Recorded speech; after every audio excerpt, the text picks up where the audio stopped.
We came here to give you the heads up, Barry. About what? A metahuman who goes by the name King Shark. He's back? And now he's heading for Central City. Cue the Jaws soundtrack. This thing is a killing machine. He's headed for the docks.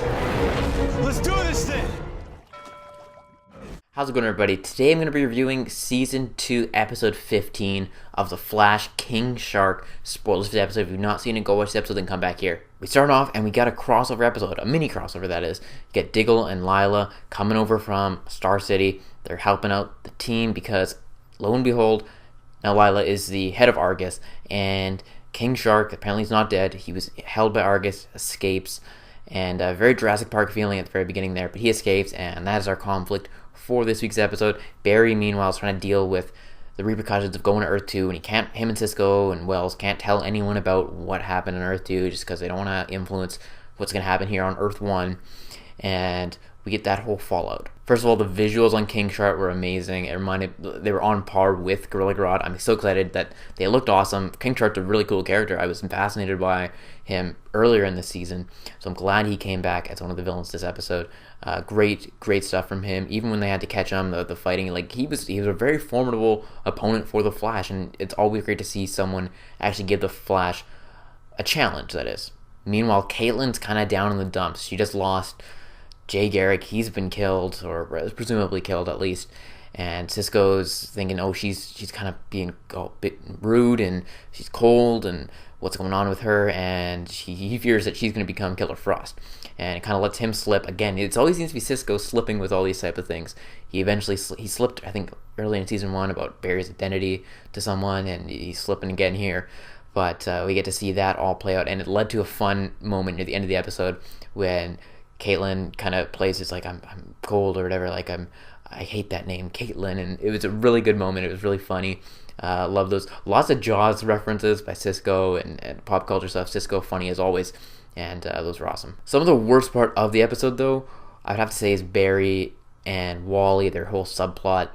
It just didn't work for me. Both characters I didn't like. I honestly, when Barry was there trying to be a show-off kind of thing, it's like, no, that's not how Barry would really act.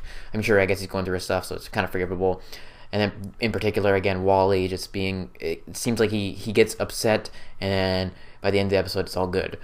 Every episode with someone, whether it be Iris or Joe, it seems very repetitive, and I'm tired of seeing Wally like this. I know they're putting conflict in there because they need it, but I'd rather just move on and kind of further the story along. Hopefully with him going to school and trying to apply for this, with creating this engine and stuff, hopefully that will spark him becoming a speedster himself. But this also came with a great scene by Grant Gustin when he's telling Iris and Joe like what happened on Earth 2 and all the stuff that he saw and how real it felt to him, even though it shouldn't have been real, and it's not his people, but it is, and it's a great scene by Grant Gustin. I also like the stuff with Wells' daughter. I know some people are complaining that, like, dude, she doesn't even care, she's just trapped in a cell and she's already all fine and stuff. I don't know, I like her addition just to the team. For sure, that's a little unrealistic, but I like her being around. It adds a new dynamic, and seeing how intelligent she is, especially interacting with her father. And then at the end of the episode, we get the big reveal. We get it all going down. We find out who Zoom is, and it's Jay Garrick? I guess that's what the guy in the mask was trying to say, like, Jay Garrick is Zoom, and we don't know who that is yet. I'm curious to see who that is, but he killed Jay Garrick, so is that Jay Garrick Hunter Zolomon, the one that we saw in Earth 1? Or is it like a clone? Is it an Earth 3? There's a lot of unanswered questions. We know at least the face of Jay Garrick is Zoom.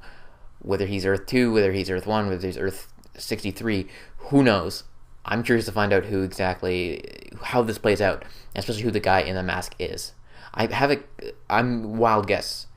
Eobard Thawne. Not Eobard Thawne, but Eddie Thawne in Earth 2 is the guy in the mask. Wild guess, because we saw a little blonde hair, I think, in the last episode, and I don't know. That's my wild guess. I'm probably wrong, but just a thought. Overall, though, the only one negative aside, just that whole other subplot, it was a great episode. I love seeing King Shark. Everything was awesome. We finally get to see who Zoom actually is. We get to see Barry's plan. He's like, no, we're going back to Earth 2. We're saving Earth 2, no matter what.